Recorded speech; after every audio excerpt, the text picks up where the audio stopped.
Welcome to McPlum, simple solutions served daily. You start by installing the single extension that creates the run icon, Code Runner. Open the extension's view, search Code Runner, and click Install. Once installed, restart Visual Studio Code to make sure the extension activates cleanly. Doing this immediately gives you the UI elements you need. It is faster than tweaking built-in debug settings.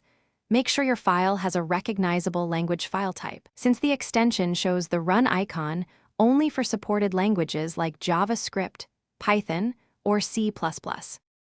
Once done, open a supported file and look for the green play icon either in the top right corner of the editor or beside function definitions in the gutter. Click it to run the active file through Code Runner.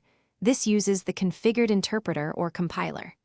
Make sure the language mode matches the file extension, otherwise the icon will not appear. You can also press Ctrl+Alt+N to run without clicking. Make sure to check Code Runner settings if you prefer an integrated terminal or external console.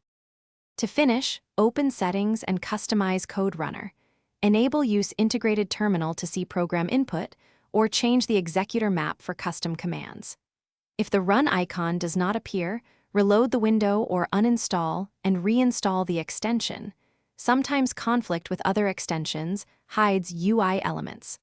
Also verify the file language in the status bar. Set it to the appropriate language. Troubleshooting tip: temporarily disable other extensions to find conflicts, then re-enable them one by one to isolate the problem.